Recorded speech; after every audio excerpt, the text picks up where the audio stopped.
I told myself I'd never do this again. And then I opened the door.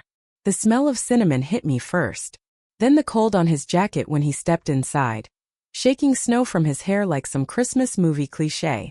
But it wasn't the snow that gave me chills. "Trees still in the box?" he asked, laughing, already slipping off his gloves. I nodded, trying to smile. Even though everything inside me was tangled, he'd always helped. Every year.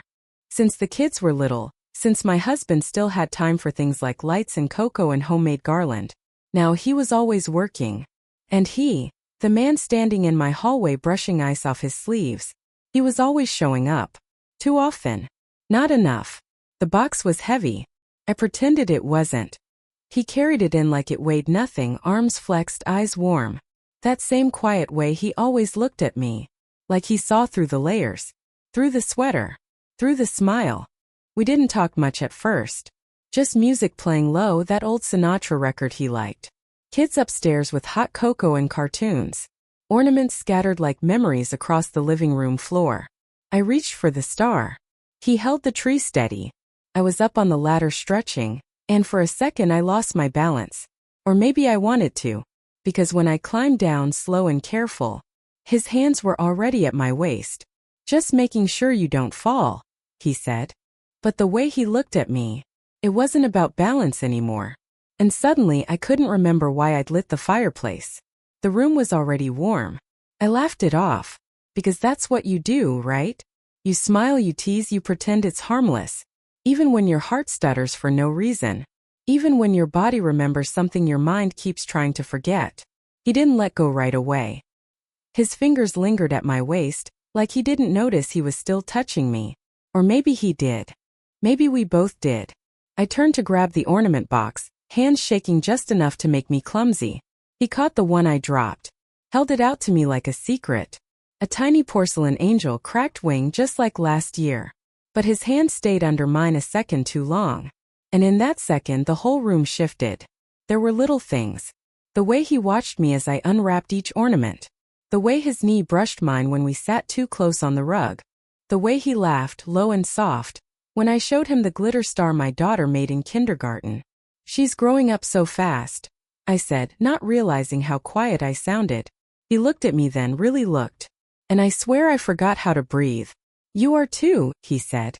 And I didn't know what that meant. But I felt it. Deep and dangerous. There was a knot in my chest. Not fear, not exactly. But that tight, trembling feeling when you're standing too close to something you shouldn't touch. And then he leaned closer. "To fix an ornament," he said. But his breath touched my cheek. Warm. Slow. Not quite an accident. I should have moved. Said something. Laughed. But instead, I closed my eyes. Just for a moment. Just long enough to wonder what would happen if I didn't open them. I opened my eyes. But too late. Something had already cracked. Not on the floor. Inside me. He pulled back first. Just an inch. Maybe less. But the silence that followed was deafening. The lights on the tree flickered, casting soft shadows across his face. His lips parted like he wanted to say something, but didn't. I reached for the next ornament. Hands too careful. Like I was afraid of touching the wrong thing and setting off an alarm. He was close behind me again, adjusting the garland like it mattered. Like either of us cared about symmetry right now. And then I felt it. His hand brushing against mine. Not on accident. Not anymore. It was slow. Deliberate. Like he was waiting to see if I'd move. I didn't. And for a second, neither of us breathed. I could feel his warmth at my back. His presence wrapping around me like the scent of pine and wood smoke. "You okay?" he asked, voice low. I nodded. Lied. Whispered. "Yeah." But I wasn't. I was shaking in places I hadn't felt in years. Every time he looked at me, I felt more like a woman, and less like a wife just going through the motions. That was the dangerous part. Not the way he touched me, but the way I needed it. My heart was pounding. Too loud. Too much. It didn't feel like a moment anymore. It felt like the beginning of something I couldn't undo. And then from the hallway, a child's voice calling for Coco. Real life rushing back in. He stepped back. I exhaled. But the space between us stayed electric. Crackling. Waiting. He handed me the cocoa mix, but his fingers brushed mine again. And this time, I didn't let go. Just for a heartbeat. Just long enough to feel the pause in him. The stillness. Like maybe he felt it too. I pulled away first. Because I had to. Because there were little feet running around upstairs. And a husband texting me to say he'd be home late again. I stirred the cocoa like it mattered.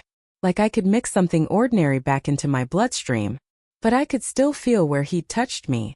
Like a ghost of heat under my skin. We brought the cups up to the kids. Smiling like nothing was unraveling. Like this was just another December. Another tree. Another friend helping out.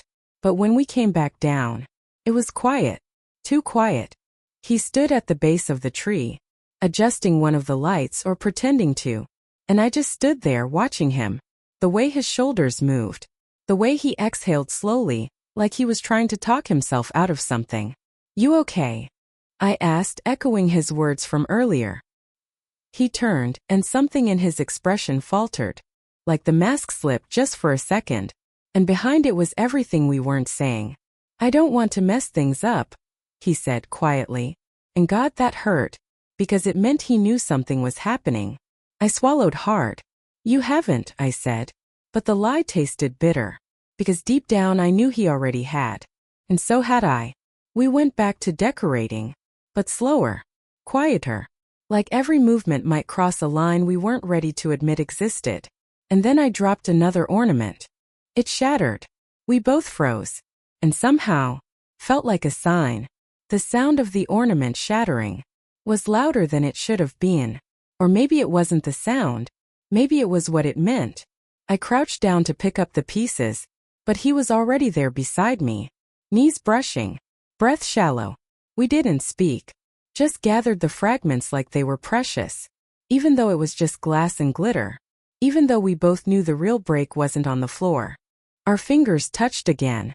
Accident or not, I couldn't tell anymore. Because this time I didn't flinch. Didn't move. Didn't even blink.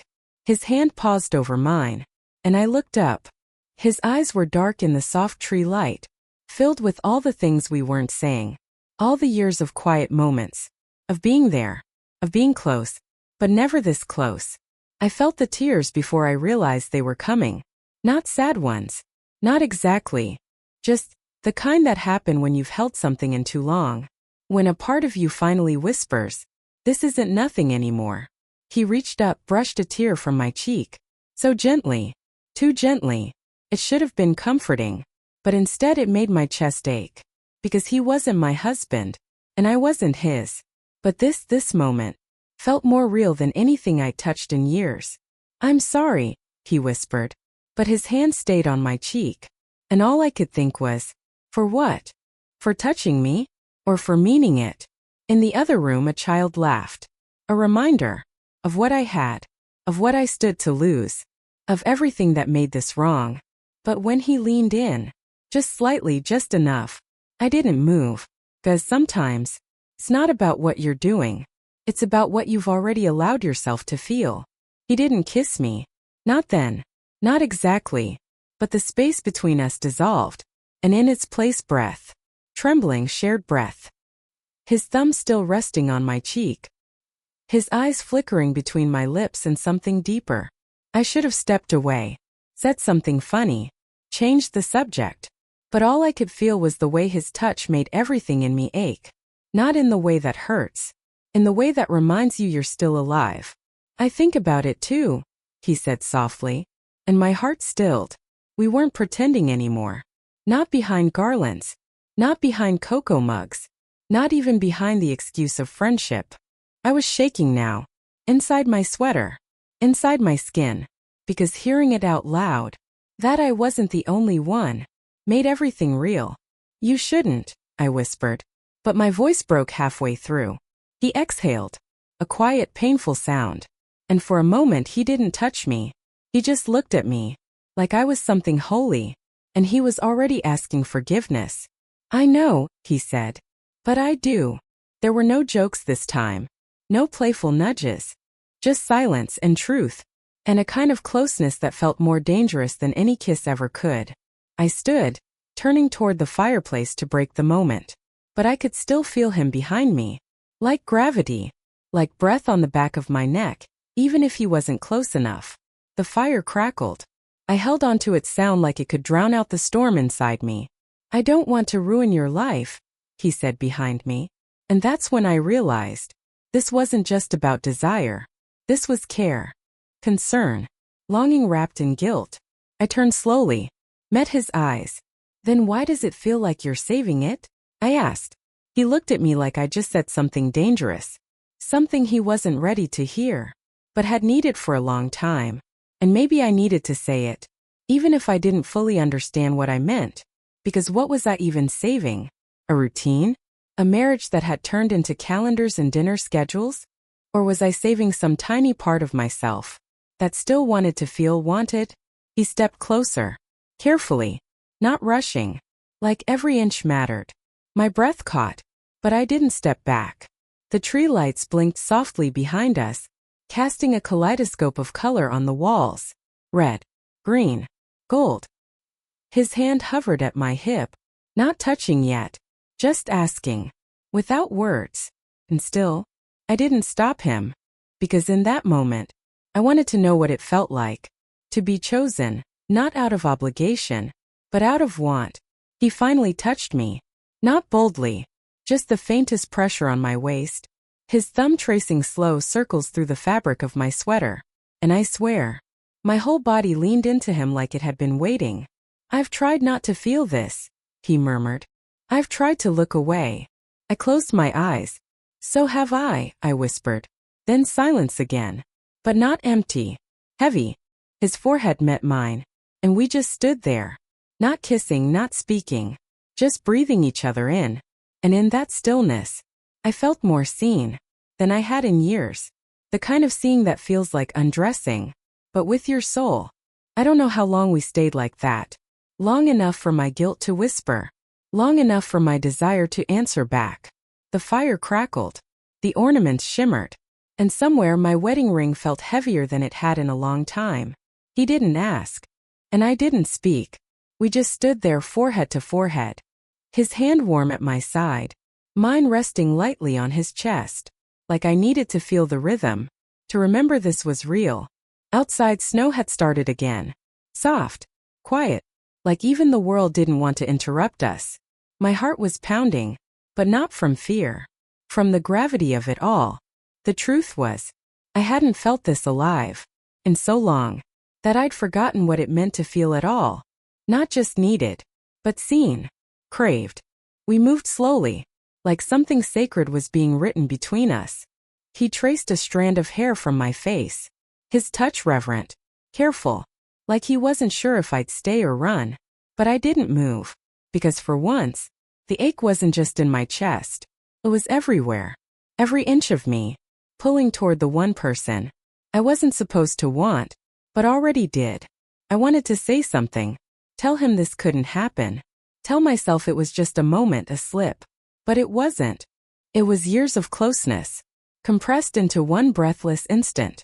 It was stolen glances, half-laughs, shoulders brushing too long in the kitchen.